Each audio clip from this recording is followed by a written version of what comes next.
de anti-ruído. Tu é doido.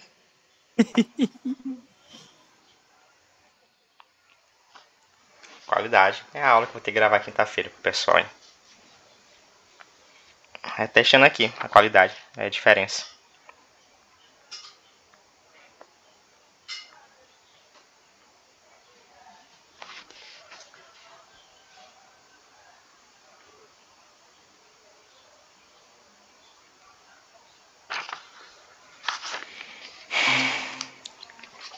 Olha só, Guadalupe. Oi, quanto tempo.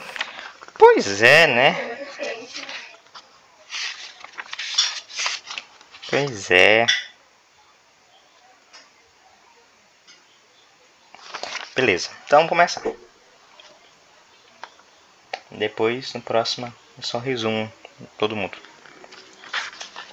No catecismo, para quem quiser acompanhar depois, eu estou no artigo 2, página 83,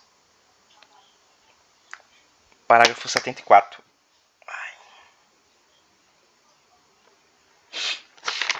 Nas últimas catequeses eu falei sobre...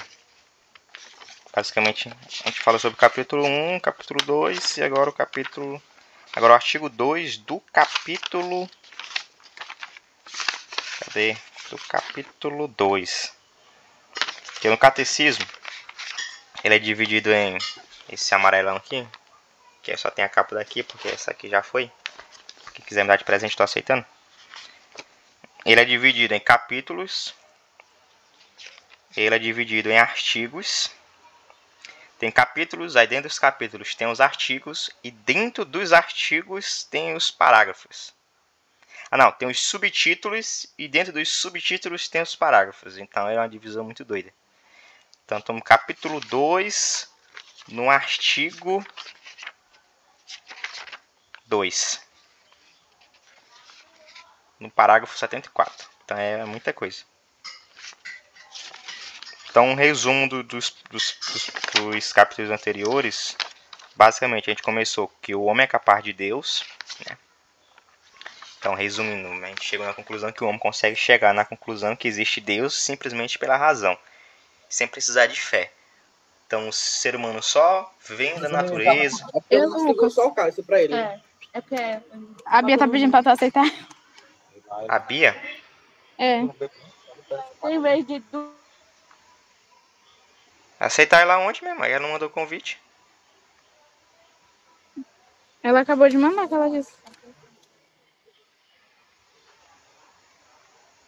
Não chegou aqui não. Lá de novo.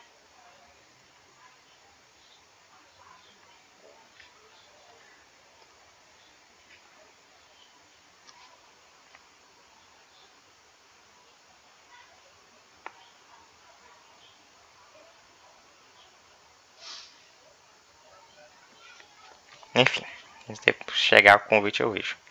Não chegou ainda não. Tá, então no capítulo 1 a gente viu que o homem, através da razão, ele consegue chegar na conclusão que Deus existe.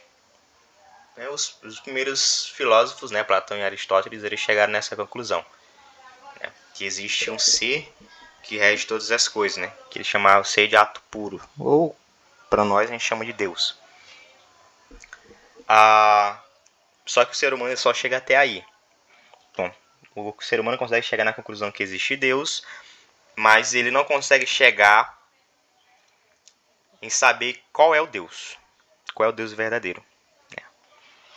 Então, ele chega no limite. Então, nesse limite que ele chega, ele sabe que Deus existe, mas ele não sabe qual é o Deus verdadeiro. Aí no capítulo 2, no artigo 1, a gente começou a ver que, devido a essa falha no conhecimento, que foi devido ao pecado original, o ser humano ele cria religiões. Ou seja, quando o ser humano cria religiões, o que ele está tentando fazer? Ele está tentando chegar em Deus. Só que devido à nossa razão estar corrompida com o pecado, a gente chega no Deus falso. Então, a gente não consegue chegar na completude de tudo aquilo que é verdadeiro. Então, é por isso que existem muitas religiões. Né? Então, antigamente, tinha as religiões politeístas, né? que acreditava em vários deuses. Mas o que é isso? É o ser humano tentando com a sua força chegar na conclusão, chegar no Deus verdadeiro. Só que ele falha. Então, ele não consegue encontrar. Então várias religiões surgem devido a isso. Para que o homem consiga chegar na conclusão de qual Deus verdadeiro é, qual Deus verdadeiro, Deus precisa vir até o homem. Então, no artigo 2, na primeira parte, a gente viu que a revelação divina. O que é a revelação divina? É quando Deus ele se revela ao homem. Então, ele se mostra ao homem e fala, olha, eu sou o Deus verdadeiro. Então, isso começa com a criação, e depois começa historicamente com Abraão, né? Que é quando Deus fala com Abraão, que já é o início do povo de Deus, né? Aí vem Abraão, aí vem Isaac, aí vem Jacó, aí vem o povo de Israel, né? Que é a partir dos 12 filhos de Jacó, e aí isso começa a se formar o povo de Deus. E a revelação completa era uma preparação, basicamente, para a revelação definitiva. Então ele começa a revelar pelas leis, pelos profetas, e depois a revelação completa é em Jesus Cristo. Que em Jesus Cristo, Deus não fala mais. Não é mais através dos profetas. Agora é a partir do próprio Deus encarnado. Então Deus mesmo se revela. Então no Antigo Testamento, Deus estava falando como ele era, se mostrando aos poucos. E no Novo Testamento, que é quando Jesus realmente se revela, é quando ele se mostra totalmente. Então, tudo aquilo que estava falando no Antigo Testamento estava falando de Jesus Cristo. E Jesus Cristo, ele é o próprio Deus encarnado. Então, aí que vem a diferença das nossas religiões para as outras religiões. O que são as outras religiões? As outras religiões são os homens tentando chegar a Deus. Aí eles criam seus próprios deuses através dessas religiões. A nossa religião é totalmente diferente. Por quê? Ela está sustentada em quê? De que Jesus ele é o próprio Deus. Não é mais o homem que cria uma religião, mas é o próprio Deus encarnado que cria a própria religião. Só que através da razão a gente não consegue chegar nisso. Aí é só a fé. Só a fé. Então, racionalmente, não tem como... Se a gente for ver racionalmente, como é que pode aquilo que criou todo o universo se fazer no formato de um ser humano, se encarnar? Racionalmente não tem como. Aquele que sustenta o cosmo pisar aqui na Terra. Daí aqui a fé, a razão não alcança mais. Agora aqui é só fé. É só fé. Beleza? Aí tem todas as etapas. E aí no artigo 2, agora a gente vai ele se revelou. Não vai ter mais revelações. Ele escolheu seus apóstolos.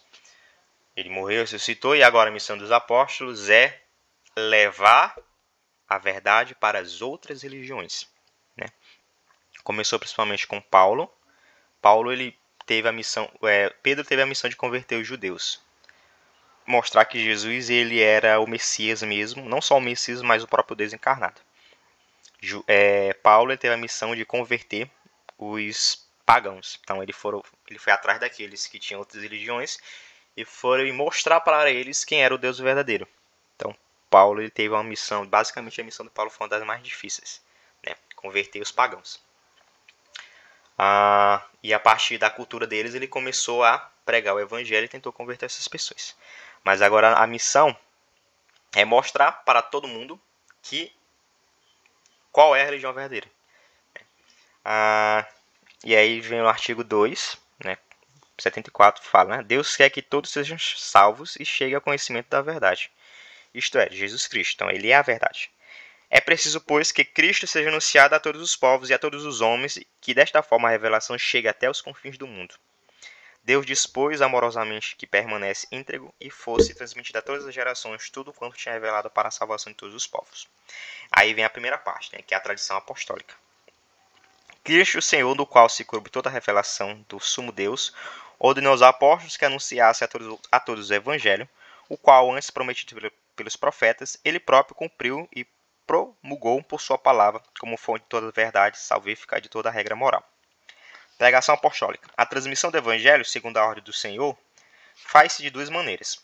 Primeiro, oralmente, pelos apóstolos que na pregação oral, por exemplos e ações, transmitiram aquelas coisas que ou receberam das palavras, da convivência e das obras de Cristo, ou aprenderam das sugestões do Espírito Santo, ou por escrito, como também por aqueles apóstolos e varões apostólicos que, sob a inspiração do mesmo Espírito Santo, puseram por escrito a mensagem da salvação. Então aqui a gente vem a tradição apostólica, que ela é oralmente e ela é por escrito, né? E aqui que vem a nossa diferença dos protestantes. Por quê? Os protestantes eles só aderiram à tradição por escrita, que é o que nós chamamos de Bíblia. Então, que é os evangelhos, basicamente, as cartas apostólicas. Então, o que é a Bíblia? A Bíblia é a tradição apostólica, só que de maneira escrita. Então, para poder isso não se perder das memórias dos apóstolos, eles resolveram escrever. Escrever primeiramente os evangelhos, teve os 4 evangelistas, aí depois a história dos Atos dos Apóstolos e as cartas que o próprio Paulo enviou. E as cartas de outras pessoas também. Mas por que eles escreveram? Não tudo. Né? Até no evangelho de São João, de São Lucas, ele fala, né, que se fosse escrever tudo aquilo que eles viveram com Jesus, não caberia em livro algum. Mas por que eles escreveram essas coisas? Para ficar guardado na memória, principalmente as partes mais importantes. Né? Então, na Bíblia, ela não tem toda a vida de Jesus, mas ela tem os pontos principais e os mais importantes. O resto veio a partir da vivência dos apóstolos e a partir daquilo que eles viram e vivenciaram presencialmente com Jesus Cristo. A maioria das coisas foram passadas oralmente e não pela escrita. Então, uma leva a outra. Então, primeiro veio a tradição oral e depois eles começaram a escrever. Então, primeiro foi a igreja, oralmente, e depois eles passaram a escrever aquilo que ele estava falando para os discípulos. Né? Por quê? Porque os apóstolos iriam morrer. E aquilo que eles sabiam, eles precisavam escrever. Para quê? Para ficar pelo menos o básico. Né? E aí, eles escreveram, né, os evangelhos. Aí já tinha algumas partes do Antigo Testamento, né? Mas todo o resto do Novo Testamento foi tudo obra dos apóstolos. E aí continua, né? Para que o evangelho sempre se conservasse inalterado, vivo na igreja, os apóstolos deixaram como sucessores os bispos, a eles transmitindo seu próprio encargo de magistério. Com efeito, a pregação apostólica, expressa de modo especial nos livros inspirados, deve ser conservada por sucessão contínua até a consumação dos tempos. Essa transmissão viva, realizada no Espírito Santo, é chamada de tradição, porquanto distinta da Sagrada Escritura, embora intimamente ligada a ela. Por meio da tradição, a Igreja, em sua doutrina, vida e culto, perpetua e transmite a todas as gerações tudo o que ela é e tudo o que crê. O ensinamento dos Santos Padres testemunha a presença vivificante desta tradição. Assim, a comunicação que o Pai fez de si mesmo por seu Verbo Espírito Santo permanece presente e atuante na Igreja. O Deus que outrora falou também, permanente, dialoga com a esposa do seu dileto Filho e o Espírito Santo, por meio a qual o vivo do Evangelho ressoa na Igreja através dela pelo mundo, e os crentes da verdade habitam nelas abundantemente a palavra de Cristo. Tá? Então vamos lá. Para que o Evangelho sempre se conservasse inalterado, vivo na Igreja, os apóstolos deixaram como sucessor os bispos, né? Neles transmitindo o encargo de magistério. Aqui a gente vai dividir 3 coisas, né? Aqui tem a tradição, tem o magistério e tem a Sagrada Escritura, né? Que é mais na frente, que é o sustento da nossa fé. Aqui eu vou fazer uma diferenciação que a gente tem o costume de falar, é porque já ficou no imaginário da pessoa. Dizer que os apóstolos eram bispos e que Pedro foi o primeiro papa, né? Mas não é a maneira correta de dizer isso. Por quê? O que são bispos? Bispos são sucessores dos apóstolos. Os apóstolos são apóstolos. Só. Então, dizer que eles são bispos é uma maneira incorreta de se designar eles. Porque o cargo deles são de apóstolos. O que são os apóstolos? Apóstolos são pessoas que viveram diretamente com Jesus Cristo. O que são bispos? Os bispos são sucessores dos apóstolos. Eles não são apóstolos, são sucessores dos apóstolos.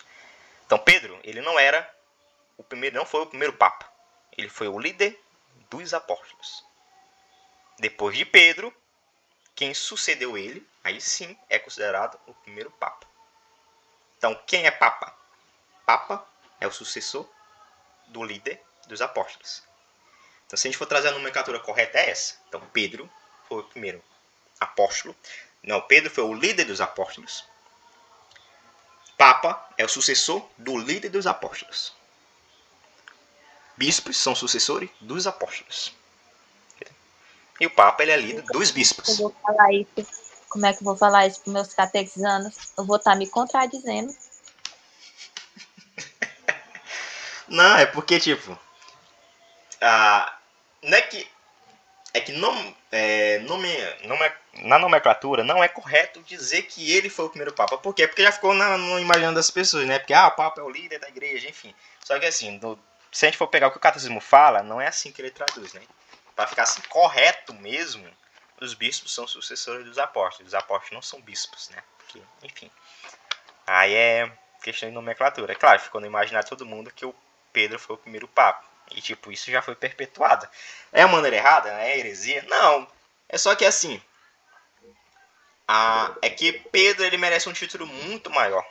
É tipo assim... ele foi o líder dos apóstolos. Então, chamar ele de Papa... tirando o mérito dele. Entendeu? Então, nessa questão que o catecismo ele trata. Entendeu? Aí, enfim... Só pra... Aí que nós vemos. O catecismo, ele... A importância de o catecismo... Eu já falei muitas vezes isso, né? Mas não é a maneira correta de dizer, né? Assim, de acordo com o catecismo, tá? Certo? Sim, o que é o magistério? O magistério é o poder que Cristo concedeu aos apóstolos. O que o magistério faz? É aquela versículo que Jesus fala para Pedro e depois ele fala para os apóstolos, porque tem duas divisões. Que a gente sempre tem lá tu és Pedro, e sobre essa pedra edificará a minha igreja. Aquele que você ligar no céu, aquele que você ligar na terra será ligado no céu, aquele que você desligar na terra será desligado no céu. Só que ele faz esse primeiro contato com Pedro, só que depois ele repete essa mesma frase, só que tirando a parte das chaves da igreja. Não, tirando a parte de que será o líder da igreja, né? Quando ele joga o Espírito Santo, que eu não sei qual é a parte do Evangelho, ele fala para todos os apóstolos: aquilo que vocês desligarem na terra será desligado no céu. Aquilo que vocês ligarem na terra será ligado no céu. O que significa isso? Que os apóstolos, todos em conjuntos, eles tinham o poder do magistério.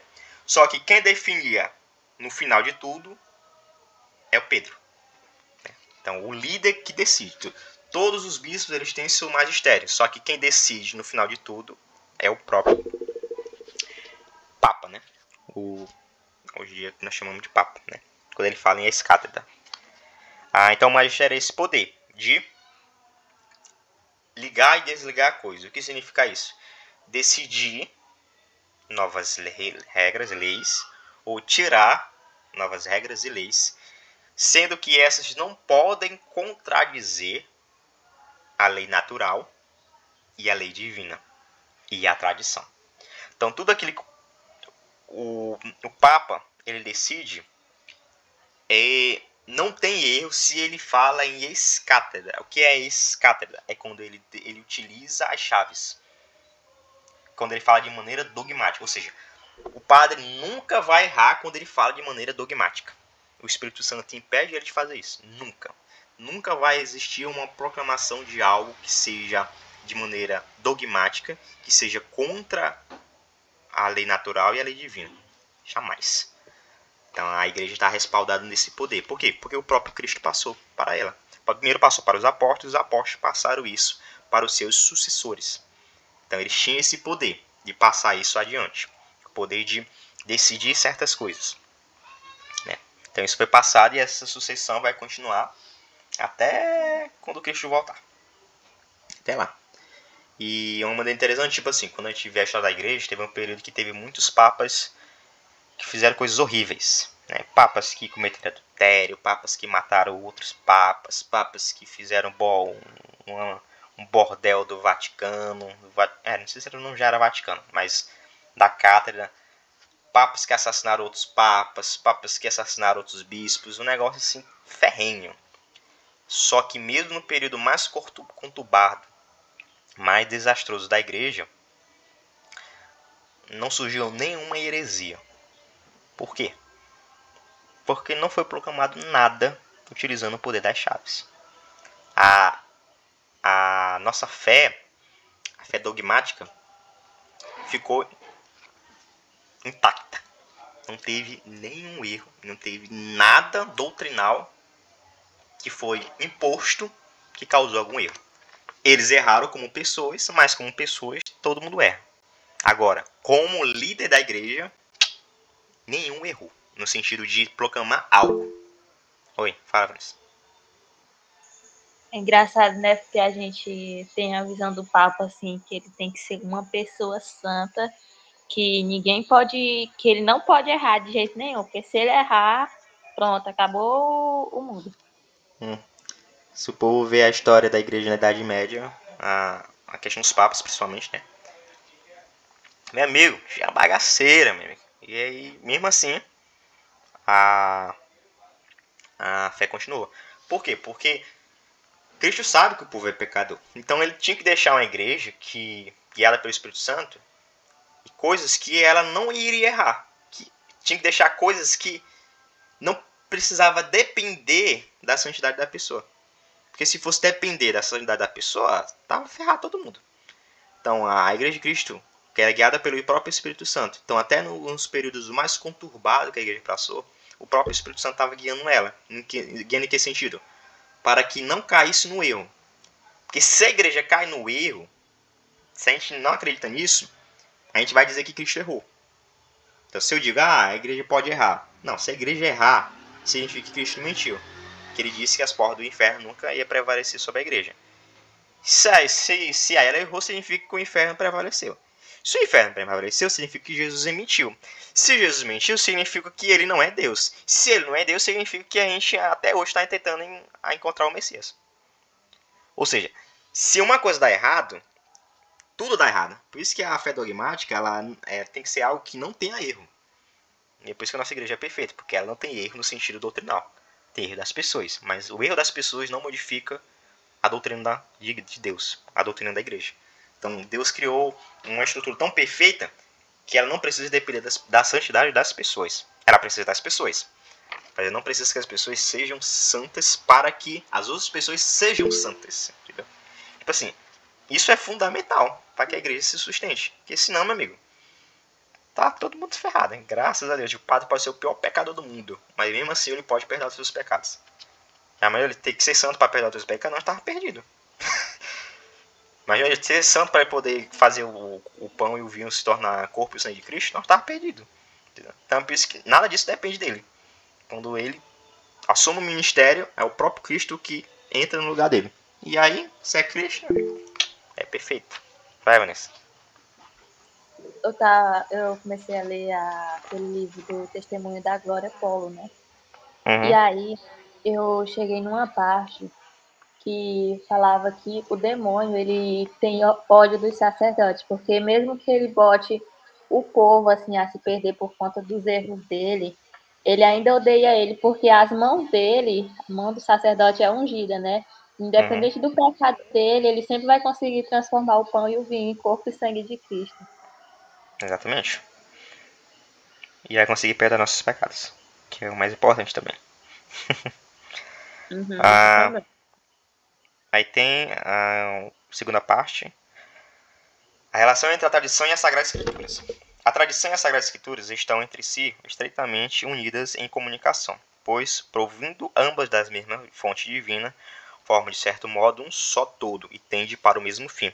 Tanto uma como a outra torna presente e fecundo na Igreja o ministério de Cristo, que prometeu permanecer com seus todos os dias até o fim dos tempos, né? Que é Mateus 28, versículo 20. Duas modalidades distintas de transmissão. A Sagrada Escritura é a palavra de Deus, por ser redigida sob a unção do Espírito Santo. Quanto à Sagrada Tradição, ela transmite de maneira integral ao sucessor dos apóstolos a palavra de Deus confiada por Cristo Senhor e pelo Espírito Santo aos apóstolos, para que, sobre a luz do Espírito de verdade, eles, por sua pregação, fielmente a conserve, exponha e difunda. Daí resulta que a igreja, a qual estão confiada a transmissão e a interpretação da revelação, não deriza sua certeza a respeito de tudo o que foi revelado somente na Sagrada Escritura. Por isso, ambas devem ser aceitas e veneradas com igual sentimento de piedade e reverência. A tradição da qual aqui falamos é a que vem dos apóstolos e transmite o que estes receberam do ensinamento e do exemplo de Jesus, que receberam por meio do Espírito Santo. Com efeito, a primeira geração de cristãos ainda não dispunha do Novo Testamento escrito. E o próprio Novo Testamento atesta o processo da tradição viva. Dela é preciso distinguir as tradições teológicas, disciplinares, litúrgicas ou devocionais surgidas ao longo do tempo nas igrejas locais. Constitui elas formas particulares sobre as quais a grande tradição recebe expressões adaptadas aos diversos lugares e diversas épocas. À luz da grande tradição, elas podem ser mantidas, modificadas ou mesmo abandonadas sob o guia do magistério da igreja. Então, olha que coisa interessante. E aqui, olha que coisa doida. A gente está aqui no início do catecismo, já tem um monte de coisa. É muito massa. A Sagrada Escritura é a palavra de Deus. E ela foi redigida sob a unção do Espírito Santo. Quanto à Sagrada Tradição, ela transmite de maneira integral aos sucessores dos apóstolos a palavra de Deus confiada por Cristo Jesus. Por sua pregação, fielmente conserve, exponha e difundam. Entendeu? Ou seja, qual é a missão da tradição? A missão da tradição é, por pregação, que conserve, exponha e difunda a Sagrada Escritura. A tradição, ela tem o papel de interpretar a Sagrada Escritura. Se eu leio a Sagrada Escritura, mas eu não tenho a tradição me ajudando, eu vou ter uma interpretação errada. Ou seja, para garantir que a Sagrada Escritura ela tenha a verdadeira interpretação, quem deve interpretar são aquelas pessoas que receberam o Espírito Santo. Olha que coisa, isso faz todo sentido. Os apóstolos eles receberam o Espírito Santo lá em Pentecostes. Os apóstolos eles passaram o Espírito Santo e esse magistério para os seus sucessores, que são os bispos e o Papa. E seus sucessores, então, eles receberam o Espírito Santo e eles têm a capacidade de traduzir a Sagrada Escritura. Por quê? Porque quem fez a Sagrada Escritura e quem inspirou fazer ela foi o Espírito Santo.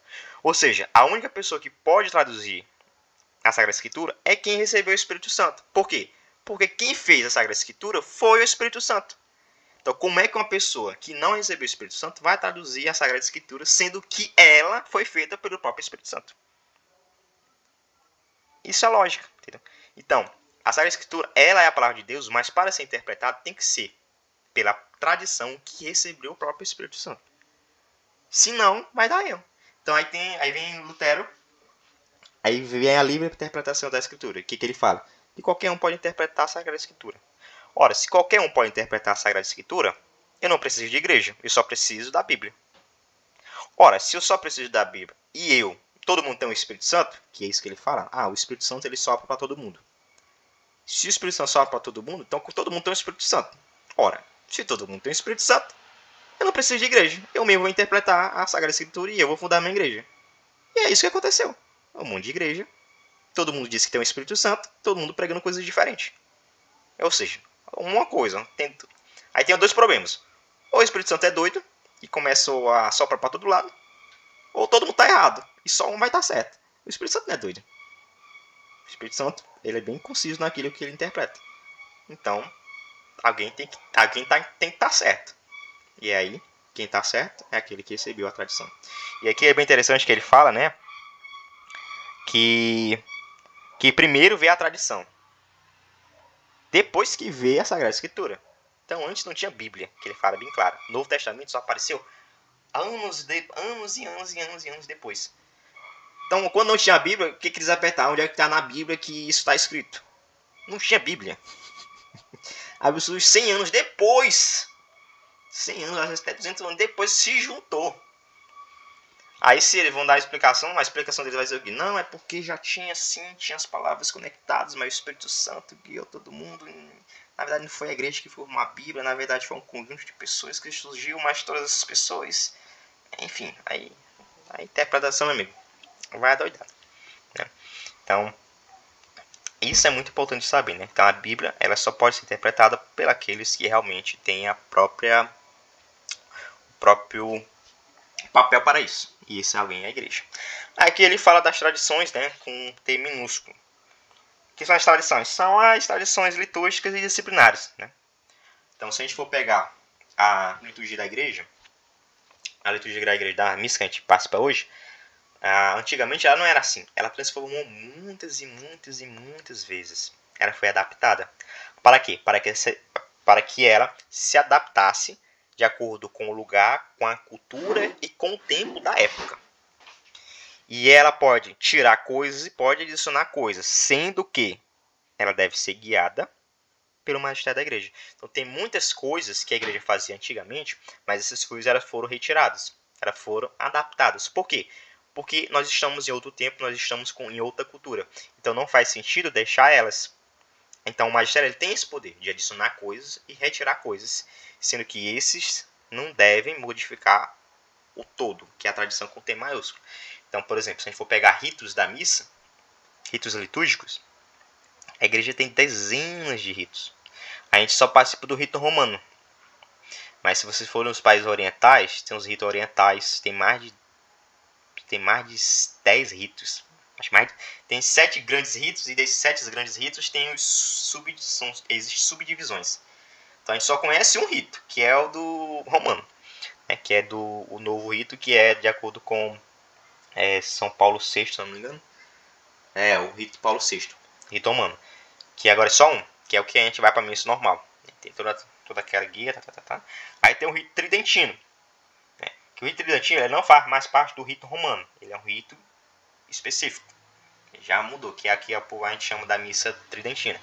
E é o que a gente chama de a missa antiga, né? Mas missa antiga no sentido não que era dos apóstolos, também isso é um erro. O rito tridentino não é o rito dos apóstolos. O rito dos apóstolos, meu amigo, tanto modificação que teve, não faz nem ideia. O rito tridentino ele é a partir do Concílio de Trento. Isso fez a modificação. Mas aí ele tem esse rito específico, mas ele mesmo já foi alterado muitas vezes, né? Então ele não é a missa de sempre, desde sempre. Nunca foi. Né? Então, o povo fala assim, mas tudo errado. Nunca foi. A questão do rito é anos e anos e anos e teve muitas mudanças. Claro que o rito tridentino, a missa tridentina é muito bonita, é maravilhosa. Mas ele não faz mais parte do rito romano especificamente. Ele é um rito como os outros ritos que tem. E quem decide isso? É a igreja. Por que a igreja tirou isso aí? Porque aí que vem a questão de discussão. A igreja não devia ter tirado isso aqui, meu amigo. É a igreja. Tu quer saber mais que a igreja? Se ela fez algo é porque ela tem um motivo. E ela tem todo o motivo de tirar ou não. A pessoa concordando ou não, ela tem o poder de fazer isso. Entendeu? Então, assim, não dá pra ir contra a igreja, entendeu? Na questão de rito, na questão de liturgia, na questão de rito, liturgia e outras coisas, né? Então, sim, também tem a questão das disciplinas. Então, tem muita disciplina que pode mudar ou pode não mudar. Então, por exemplo, o padre casar ou não casar. Isso não é algo dogmático, é algo disciplinar. Em que sentido? Isso pode mudar, pode não mudar. Pode ser que um tempo a igreja permite que os padres casem. Pode ser que um tempo que a igreja não permite que os padres casem. Mas a igreja pode mudar quando ela quiser. Não tem mudança. Ela pode. Tipo, até um tempo atrás era permitida. Agora, mais para o nosso ocidente, que é uma medida disciplinar. E tem as suas causas teológicas, tem as suas causas específicas por que isso deve ser mantido. Mas no Oriente, os padres podem casar. Né? No Oriente é permitido. E isso não muda o fato. Então, existem coisas disciplinares que podem mudar. Né? Então, sei lá, usar o véu. Até um tempo atrás era obrigatório. Mas era na disciplina, viu-se que não é necessário. Não é uma coisa que precisa ser obrigatória. Então, a igreja retirou do papel. A pessoa pode usar se quiser ou não. mas até um tempo tinha que usar. Né? Então ele foi mudando. Por exemplo, coroinha, mulher não poderia ser coroinha. Só homem. Por que só homem? Porque é o intuito de fazer com que o homem tenha a vocação para o sacerdócio. Então mulher não poderia subir ao altar. Era só homem. E por que isso mudou? Mudou mais aqui pro Brasil especificamente. Por quê? Porque não tem homens o suficiente para ir para o altar. Então não tem coroinha. Ora, se não tem coroinha, homens foi o jeito de expandir para que pudesse ajudar o padre. Então, por esse motivo de urgência, aí abriu-se a exceção. Mas isso é mais para o Brasil. Mas fora, ainda assim é mais só para homem. Mulher não pode subir no altar. Por quê? Tem um motivo teológico, no sentido de que o altar, em homenagem a Jesus, é para que o homem tenha o desejo de ser sacerdote. Então, não teve muitas disciplinas que teve essa mudança, né? Então, para o Brasil, teve essa abertura, né? De caso de precisão, beleza, as mulheres podem ser coroinha, então pode subir ao altar. Né? Mas assim, depende de caso em caso, mas é a igreja que decide, não é a gente que decide, entendeu? Então, essas tradições que nós chamamos de tradições com letra minúscula, né? Oi, Maia. Oi. Oi, Lucas, boa noite. Boa noite. Foi bem relatado aí. Eu estava lembrando do dia que a gente foi para a missa lá em Grajaú e tinha várias pessoas assim relatando sobre o padre, né? Se casar, porque tinha alguns lá perto, né? Uhum. E aí tinha uma pastoral que estava falando sobre algumas ideias de padre se casar. E eu, no meu pouco entendimento, eu imaginava, como agora tu está me relatando, que não podia, né? Não podia de forma alguma, como eu relatei lá na hora também. E agora, com tu falando aí, eu estou abrindo mais a cabeça, que pode mudar, né, essa ideia. Isso. Pode mudar. Se o Papa decidir que dessa disciplina pode se expandir. Mas assim, é bem difícil, principalmente aqui no Ocidente, ele fazer essa mudança. Mas assim, pode, porque é só algo disciplinado, não é algo dogmático. Então pode ser que aconteça, porque no Oriente né? É aberto. Mas isso ainda tem muitas discussões sobre isso, né? Ele pode abrir a outra questão, o padre querer casar, né? Que, enfim, o padre tem muita dificuldade aí. Justamente. Mas tem essa brecha. Vai, Vanessa, o que foi? Era isso que eu ia falar, né? Porque, tipo assim, a missão do padre, ela é tão corrida, onde é que ele vai achar tempo, Exatamente. assim, com a esposa, com a família dele e com a igreja? Exatamente. Esse é um dos motivos de eles ter colocado essa disciplina, exatamente visando isso, né? Essa dificuldade de tentar juntar duas coisas, que é muito complicado. É verdade, Lucas. Aí eu tinha relatado bem o que a Vanessa falou. Porque elas estavam, tipo assim, debatendo mesmo. Porque uma queria colocar essa ideia em prática, perguntar para o padre, né? Porque ela estava falando muito sobre família e ela relatou que disse que como é que o padre fala de família sem conviver, né? Sem saber aquela experiência de ser um pai, de ser... E aí eu voltei atrás, eu digo, gente, se um padre for casar, porque nós que somos casados, eu como mãe, como eu tenho meu esposo, a gente sabe a dificuldade que é, né? E para ele, que para carregar a diocese toda, uma paróquia, uma coisa assim, ainda ter uma família, seria bem... Exatamente. Porque o povo tem uma ideia muito errada, né? Que quando o padre dá o conselho, fala sobre a família, eu não preciso vivenciar para saber o que é certo e o que é errado. O povo tem essa ideia muito errada na cabeça, né? No sentido, o padre ele não tem família, então como é que ele pode falar sobre família? Porque uma coisa não tem nada a ver com a outra. Até porque os pedagogos, os estudos, todos eles, a igreja ela tem uma sabedoria milenar. Então ela tem um testemunho de muitas pessoas que viveram de família. Então, para mim chegar no conhecimento do que é certo e o que é errado, é só eu ver o relato dessas pessoas. Então, a gente já consegue entender o que faz uma família ficar errada e o que faz uma família ser certa. Por quê? Porque já tem muita experiência de pessoas que viveram isso. Então eu não preciso, eu tenho que vivenciar, eu preciso viver para me saber como a família deve ser certa. Eu não preciso disso. É só eu ver o testemunho de muitas famílias que deram certo e saber aonde que elas acertaram e por que elas deram certo. Então quando o padre ele fala, ele está se baseando em quê? Ele está se baseando principalmente no Evangelho e no testemunho de muitas famílias de santos que vivenciaram e ele sabe como fazer com que uma família dê certo. Aí agora um argumento, o padre precisa viver para saber. Não precisa disso. A história já narra isso, então eu não preciso. Eu não preciso ser uma mulher para saber o que faz uma mulher. Não preciso disso. Então, eu não preciso namorar para poder saber o que faz um namoro se tornar santo. Ou o que faz um namoro dar certo. Por quê? Porque o ser humano é 12 mil anos de história, mais os filósofos que já estudaram isso. Agora é só estudar esse povo e descobrir. O problema é aqui, é aqui, é aqui. Tá dando errado por causa disso, disso e disso. Então eu aconselho o pessoal. Agora se o povo vai seguir ou não, aí é outros 500, né? Mas é nessa questão, somente. Então o padre pode ter essa mudança. Agora o que é dogmático? É que é a diferença. O padre pode casar, beleza. Agora o que é dogmático? Isso nunca vai mudar, porque isso é desde a tradição e isso já é dogmático e acabou. Mulher se torna padre. Isso é dogmático. Agora, isso nunca pode mudar. Por quê?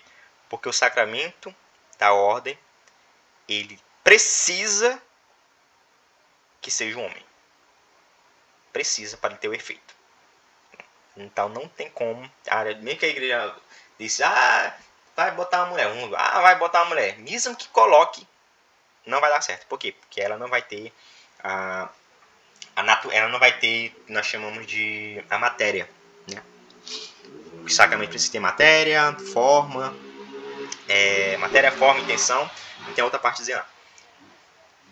Então a matéria da ordem é ser homem. Então isso nunca vai ser mudado. Então isso é dogmático, nunca vai mudar. Agora outras coisas podem ser mudadas, certo? Então da tradição é isso. Beleza? Deixa eu ver o que tem mais. Acho que é só.